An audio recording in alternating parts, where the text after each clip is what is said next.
Butas na Brief, pelikula menor de edad, directed by Ismael Bernal, that launched, hindi naman launched, but that starred Cecil Castillo. Ano yun? Ang partner ko noon, si Sandy Andolong, bibisitahin niya ako.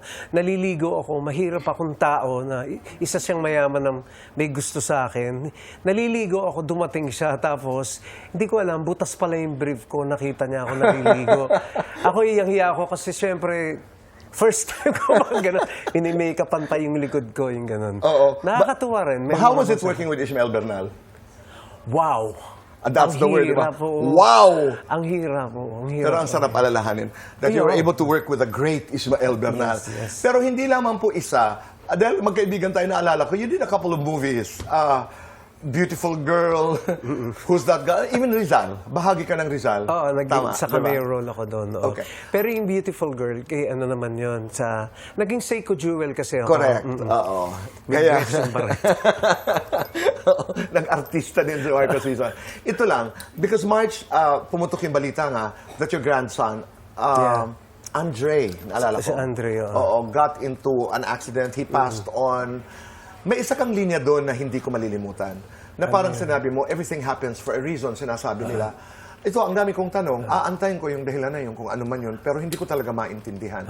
Now, as we talk, katatapos lamang ng undas, ika nga, do you understand now? Hindi pa. Oo, no? Hinihintay ko pa. Dapat meron talagang may mangyaring iba na connected doon sa nangyari sa apo kong yun. Correct. Oo. Yun nga eh. Anong reason? Bakit ganon? Diba? Anong nangyayari? Bakit nangyari? So, hinihintay ko yun. Yung Nag-aantay ka kung ano yung everything happens for a reason. Oo, yun. Diba? Hinihintay ko yun. Yeah. And we continue to keep searching for answers. Yes. Kung meron kang kanta para kay Andre, ano yun? Sige nga, sing a few lines. Oh my God, hindi ko alam. Hindi mo alam. Not this fast. Not this fast. Oo. Will you go back to My Love Will See You Through? Pwede, Pangalaman see you through. Yeah.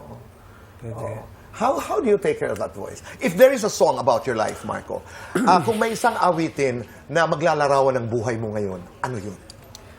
And sing a few lines. Just to end this interview. Kanta ko, kailangan bang kanta ko Hindi yun? kailangan. Meron akong kanta na bago, yung Sabik na Puso. Sige nga. May kinalaman yun sa aking pagiging entertainer. But I'm like starting all over again. I've already made a full circle. Sige nga. Di mo ba nadarama ang puso kong sabik sa'yo? Pag-ibig kong ito'y hindi magbabago. Mahal kita, pakatandaan lamang, ang puso ko'y sabik na sabik sa'yo. Inaano ko yun sa aking karir. Maraming salamat, Marco.